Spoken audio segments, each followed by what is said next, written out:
Quebec 1759. This game covers the struggle between the French and the British for control of North America in the middle of 18th century.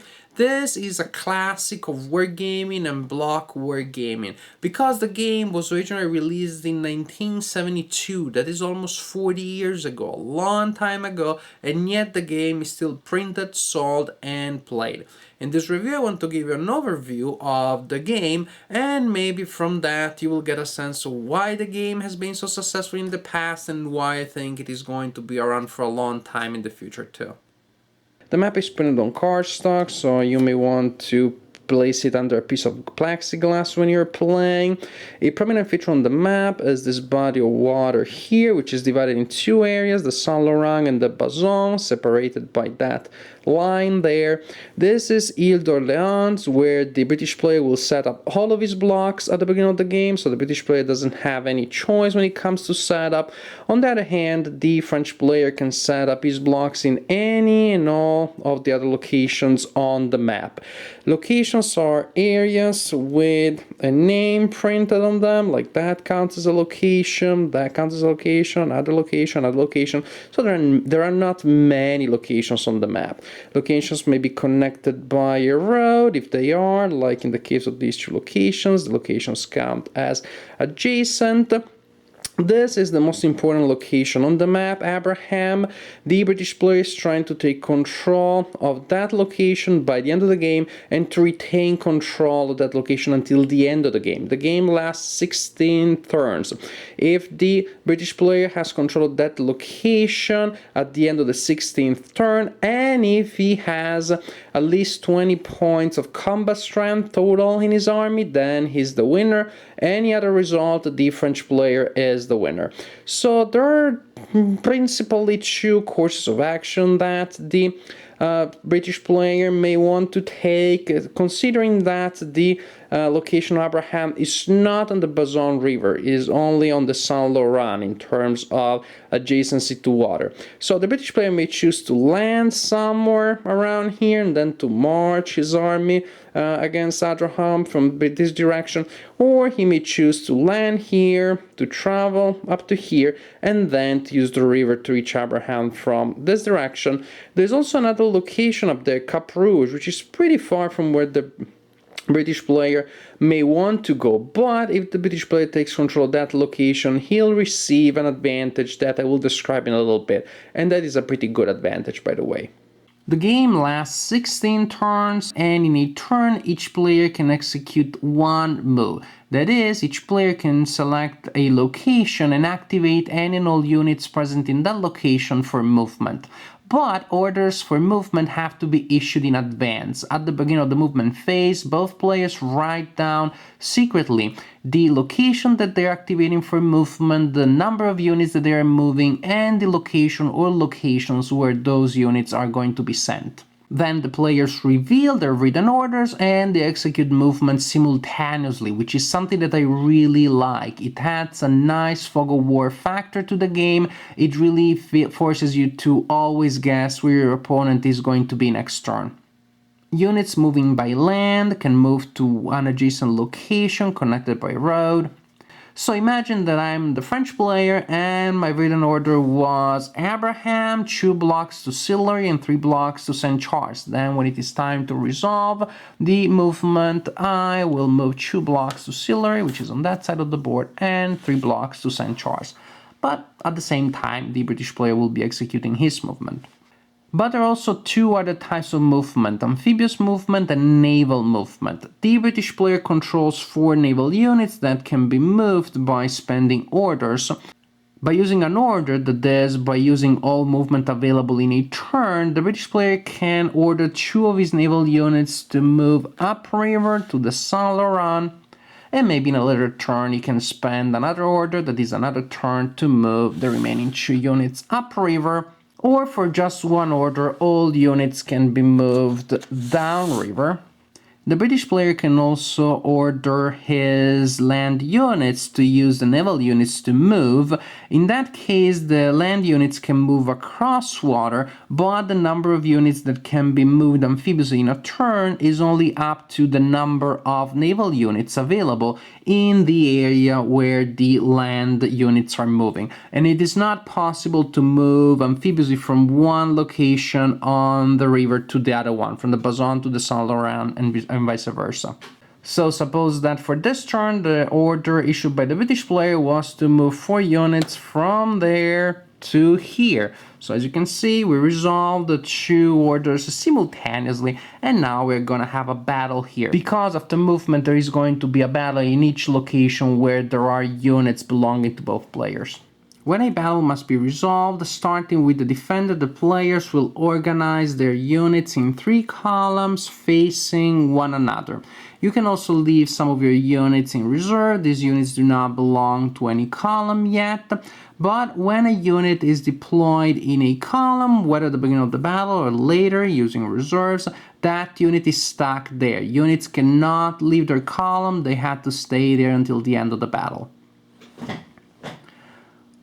Once this is done, the players reveal their units. Yes, you had to form your columns without knowing exactly what the other player is going to do. And at this point, the battle can start.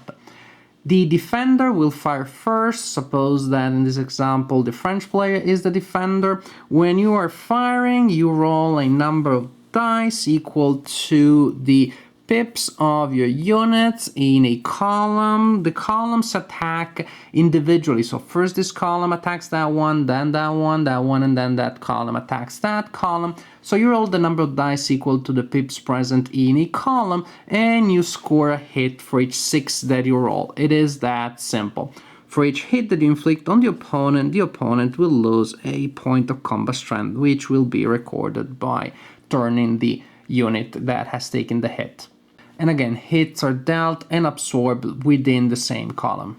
At the beginning of your turn, you can also deploy one of your units in reserve to any one of the columns, and you may want to do that if you see that one of your columns is becoming particularly weak.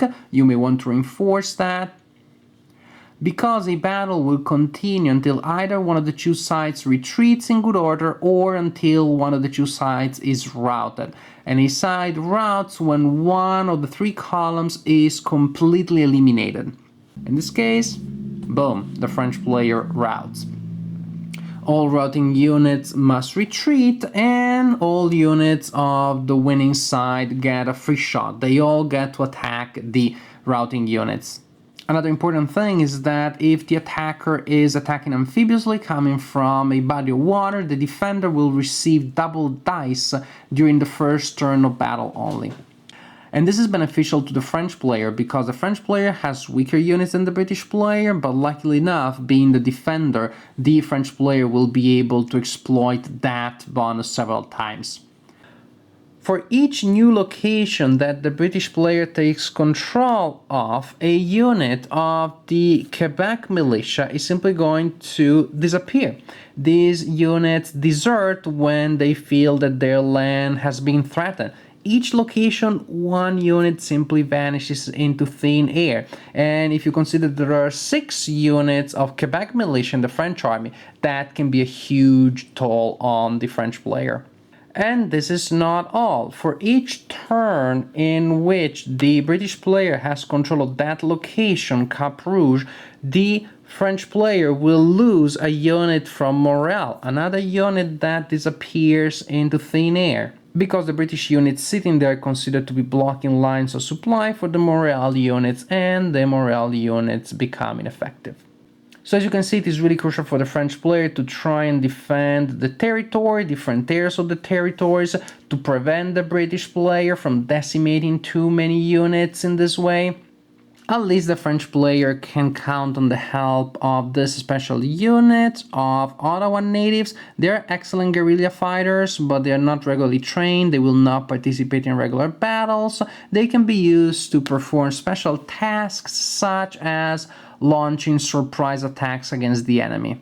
It is a pretty expensive maneuver. The French player must invest all movement for that turn just to move that unit. But if the natives are used to launch a surprise attack, they teleport to any one area on the board. They immediately attack the units of the enemy that are there. They attack with double dice, in this case it would be 8 dice, and then they immediately retreat to another location, to an adjacent location. So they're pretty sneaky, huh? This is a game that once players know what you're doing, they can play it in an hour or less. It is great to have a war game that you can play several times in an evening, and still you have the sense that you are really playing a war game, not a war-themed game or anything like that. Because this is a game that can work perfectly at the entryway level. I think it could be, your first war game and you wouldn't have any problem picking it up. At the same time, it is a game that has enough meat and depth and nuances to keep the wargamer engaged too. This is a game that in its simplicity, in its linearity, in its minimalistic identity core, still really has a lot to offer, still will present you with agonizing decisions. For example, when you have to commit your units to columns during battle, especially if you're the French player, it is gonna be hard because you will have to choose between deploying your units uniformly along the line, along all columns that will allow you to absorb hits, or you can choose to be brave and concentrate your strong units in one of the columns and try to crash to the lines of the enemy, which of course means that you are leaving some other columns particularly weak, and then you are in danger of being routed before you force the opponent to rout. The fog of war system is exciting here. There's more fog of war than in the average block game because of course you do not know the identity of the blocks of the opponent, and on top of that you do not know what the opponent is going to do. You do not react to the previous move of the opponent. Well, you're sort of always reacting to the next one that you're trying to predict, prevent, interact with. I love the fact that the two sides played in completely different ways. The British player has the advantage of very strong units, but he is running against a clock that ticks very fast. 16 turns are not many, especially when some may be needed to move naval units around. The French player on the other side finds himself in an even more distressing situation, a really difficult situation, because his units are weaker. So if they are just sent against the enemy, they're probably going to be destroyed. But if they're not sent against the enemy, then they're going to desert, they're going to disappear because of several game effects. The French player really has a couple of hard decisions to take during the game.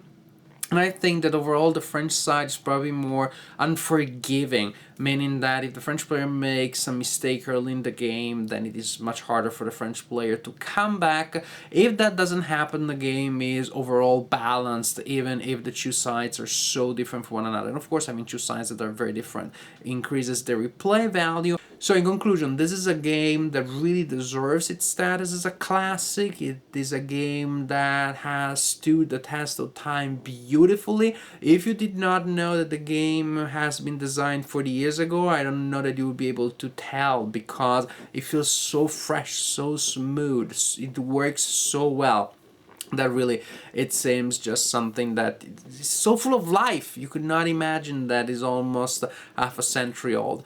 In conclusion, this really is a great game, a lot of fun to play, and I hope you give it a try.